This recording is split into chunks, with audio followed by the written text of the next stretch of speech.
আপনি আমাদের এই দশমিনা উপজেলা স্বাস্থ্য কমপ্লেক্স কনজাস্টেড, এটা আপনাকে কে বলেছেন? আপনি অন্যান্য উপজেলায় গিয়েছেন কিনা? সারা বাংলাদেশের মধ্যে দশমিনা উপজেলার স্বাস্থ্য কমপ্লেক্সটি অত্যন্ত সুপরিসর এবং যথেষ্ট বেশি জায়গা এখানে আছে।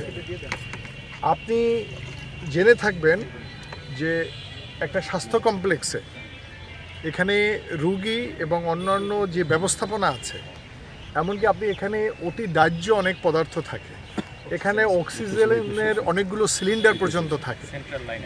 হ্যাঁ, যে কোনো সময় এখানে আগুনের একটা ঝুঁকি থাকে।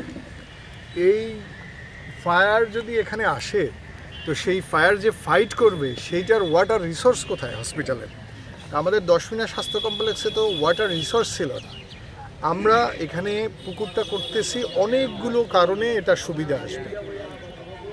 অগ্নি নির্বাপনের জন্য এখানে এই পানির একটা গুরুত্বপূর্ণ সোর্স তৈরি হবে। দ্বিতীয়ত, আমাদের এখানে বৈদ্যুতিক সঞ্চালন লাইনগুলো জাতীয় গ্রিডের সাথে, এটা হলো যে উপর দিয়ে আসা, যেখানে আশেপাশে অনেক গাছ আছে, সেখানে যদি গাছগুলো ঝড় বন্যা এখানে হয়, সেখানে আগুন ঝড় বন্যায় বিদ্যুৎ বিচ্ছিন্ন হয়, 1.5-2 দিন পর্যন্ত বিদ্যুৎ থাকে না। তখন আমাদের ভূগর্ভস্থ পানি এখানে তোলার জন্য আমাদের জেনারেটর অনেক সময় কাজ করানো যায় না।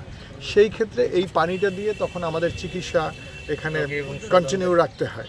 তারপরে রোগীদের সাথে যারা দর্শনার্থী আসেন, তারা আমাদের সাপ্লাইয়ের পানি যদি ইউজ করেন, সেক্ষেত্রে তো আমাদের যে আন্ডার ওয়াটার সেটা অনেক বেশি অপচয় হয়ে যাচ্ছে। বরং সারফেস ওয়াটার থাকলে আমাদের অন্যান্য জিনিস ধোয়া মোছা গোসল করা এগুলোর জন্য সব কিছুর জন্য এটা রিসোর্স হবে। এবং এইখানে পুকুরটা এত সুন্দর হবে যে যার চারপাশে হাঁটার জায়গা থাকবে, তারপরে দৃষ্টিনন্দন স্ট্রিট লাইট থাকবে, ফুলের বাগান থাকবে, ওয়াকওয়ে থাকবে। তো সেখানে রোগীরাও যদি মনে করেন তাদের সাথে যারা আছেন এবং এই এলাকার যারা স্বাস্থ্য সচেতন যারা আছেন, তারা সকাল বিকাল এখানে হাঁটতে পারবেন। যাদের ডায়াবেটিস রোগী আছে, তাদের তো আমার এই উপজেলা হাঁটার কোনো জায়গা নেই, বরং এই পুকুরের চারপাশে হেঁটে তারা তাদের স্বাস্থ্য ব্যবস্থা তারা এখানে রাখতে পারবেন।